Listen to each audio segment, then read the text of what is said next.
गोंदन नगर के गांव में एक टोनी नाम की चिड़िया रहा करती थी। सभी पंछी जो हैं वो जंगल में बहुत ज़्यादा खुशहाल ज़िंदगी गुजार रहे थे। लेकिन उनकी ज़िंदगी में एक चील आ जाता है जिसका नाम होता है शेर खां। वो बहुत ज़्यादा खौफज़दा हो जाते हैं। जंगल में सभी पंछी अपने अपने बच्चों की रक्षा करते हैं, लेकिन सबको दिल में डर होता है कि हम अपने बच्चों को कैसे महफूज रखें। सभी पंछी बहुत ज़्यादा खौफ में होते हैं और सबको डर होता है कि कहीं हमें ना शेर खा जाए। लेकिन टोनी चिड़िया बहुत ही ज़हीन और बुद्धिमान होती है। वो सबको कहती है कि तुम लोगों को खौफ खाने की ज़रूरत नहीं। लेकिन ये कहाँ लिखा था? जंगल के सभी पंछी बहुत ज़्यादा और किसी के भी चेहरे पे ज़रा भी मुस्कुराहट नहीं थी। सभी पंछी बहुत ही खामोशी से खौफ में ज़िंदगी गुजार रहे थे। लेकिन टोनी चिड़िया सभी को हौसला देने की कोशिश करती है। दूसरे पंछियों की तरह नीलू चिड़िया भी बहुत ज़्यादा खौफ में होती है और कालू की कौवी भी बहुत ज़्यादा खौफ में होती है। दूसरी तरफ चील जो है वो अपने शिकार की तलाश में यहाँ वहाँ घूम रहा होता है और दिल में सोचता है कि कब मुझे मेरा शिकार मिलेगा। और दूसरी तरफ पारो भी अपने बच्चों को लेकर बहुत ज़्यादा परेशान होती है। उसके 2 बच्चे होते हैं और अपने बच्चों को अकेले छोड़ने की सोचती भी नहीं। लेकिन खाना भी तो खाना था, कैसे वो अपनी खुराक पूरी करते? तो उन्होंने सोचा इस चील ने तो जीना हराम कर दिया है, इसका कोई ना कोई तो हल सोचना ही पड़ेगा। इसी तरह इस गांव के सभी पंछी जो हैं वो दिल में सोचते हैं कि चील को किसी न किसी तरीके से यहाँ से भगाना होगा। पारो चिड़िया अपने बच्चों को अकेले छोड़कर खाने की तलाश में निकल जाती है और टोनी चिड़िया अपनी मम्मी को बताती है, मम्मा मम्मा, आपको पता है गांव में शेर खां आ गया है और वो सभी पंछियों को खाने की तलाश में यहाँ वहाँ घूम रहा है। हमें उसका कोई ना कोई उपाय ढूंढना पड़ेगा कि हम शेर खां को कैसे यहाँ से भगाएं। गांव के सभी पंछी उससे लेकर बहुत ज़्यादा खौफ में हैं। हमें उसे यहाँ से भगाना चाहिए, ये ना हो कि वो दूसरों के बच्चों को खा जाए। हाँ मेरी बेटी, तुम ठीक कह रही हो, लेकिन तुम अकेली कहीं मत जाना।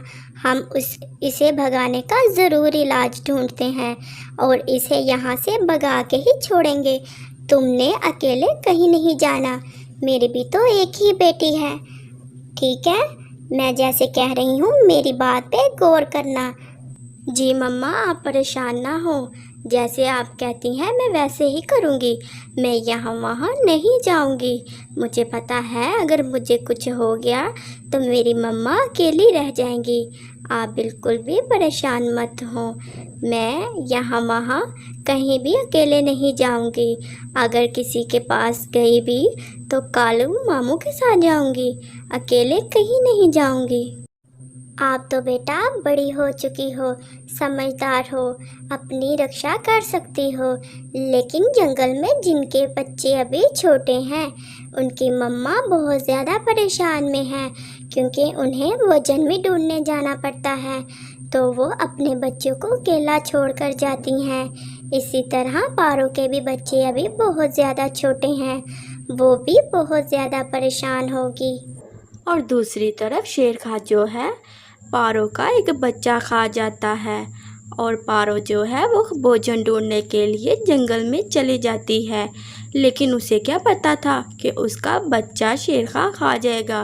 और वहाँ पारो फ़ौरन से आती है और देखती है कि उसका बच्चा मर गया है, शेर खां उसे खा रहा था। पारो को ये देखकर बर्दाश्त नहीं होता। शेर खां, तूने मेरा बच्चा क्यों खाया? क्यों खाया तूने मेरा बच्चा? मैं तो भोजन ढूंढने गई थी, तेरे ही डर से रात से पहले वापस आ गई, लेकिन मेरे बच्चे को तुमने मार दिया। अब इसका बदला मैं तुमसे लेकर ही रहूंगी, तुम्हें इसकी सज़ा ज़रूर मिलेगी। तुम्हारा भी बच्चा मैं इसी तरह मार दूंगी, तब तुम्हें पता चलेगा। अरे जाजा जाजा, बड़ी आई मेरे बच्चे को मारने वाली।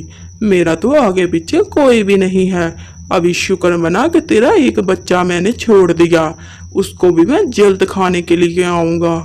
और तूने मेरे रास्ते में ही आने की कोशिश नहीं करनी। ये ना हो कि मैं तुझे भी खा जाऊं। और ये रोना वोना बंद कर दे और दूसरे बच्चे की अच्छी तरह परवरिश करके उसे मोटा कर जल्दी से। नहीं शेर खान नहीं, तुझे मैं नहीं छोड़ूंगी। तुम्हें इसकी सज़ा ज़रूर मिलेगी। मैं तुम्हें नहीं छोड़ूंगी। मैं तेरा कत्ल कर दूंगी। मेरे बच्चे को खा गया कमीना, तुझे इसका हर्जाना देना ही पड़ेगा। मैं तुम्हें इस दुनिया से निकाल के ही दम लूंगी। मैं तेरा कत्ल कर दूंगी। पारो चिड़िया दुखी में बहुत कुछ कह जाती है, लेकिन उसका मकसद पूरा होता है। वो दिल में इरादा कर लेती है कि वो उसे मार के ही छोड़ेगी। और वहाँ पे टोनी और कालू कौवा भी आ जाता है और उसके बच्चे को मरा देख कर वो भी परेशान हो जाते हैं और उससे अफसोस करते हैं। पारो रो रो के उन्हें हर बात बताती है। टोनी चिड़िया, कालू कौवे, मेरे बच्चे को शेर का खा गया। जिसका मुझे डर था वही हुआ। मैं भोजन लेने गई थी, वहाँ से जल्दी से वापस आ गई।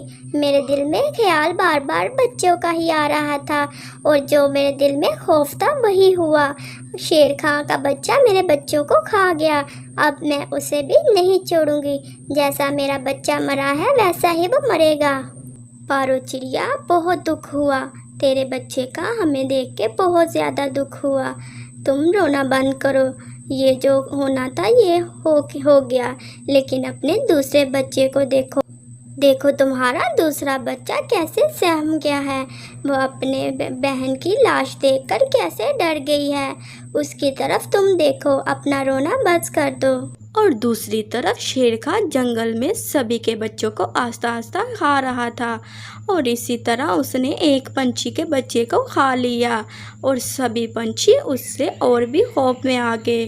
तभी टोनी चिड़िया एक सबको उपाय देती है और कहती है, ये शेर खां का बच्चा हमारे बच्चों को मार रहा है। इससे बेहतर है कि हम उसी को ही मार दें। हम उसे ज़िंदा नहीं मार सकते, लेकिन जैसे ही वो अपने दरख्त पे सोएगा तो हम उसे चुपके से वहाँ पे ही मार देंगे। और पारो चिड़िया वैसे ही कहती है जैसे टोनी कहती है। वो जैसे ही शेर खान सोया होता है वो अपना बदला ले लेती है और वहीं पे उसको उसकी बुराई की सज़ा मिलती है। वो दूसरों के बच्चों को मार रहा था और उसकी अपनी ही मृत्यु हो गई। अगर वो दूसरों पे ऐसे जुल्म ना करता तो उसके बच्चे भी ना मरते और वो भी ज़िंदा रहता। बुराई का अंजाम बुरा ही होता है, इसीलिए हमें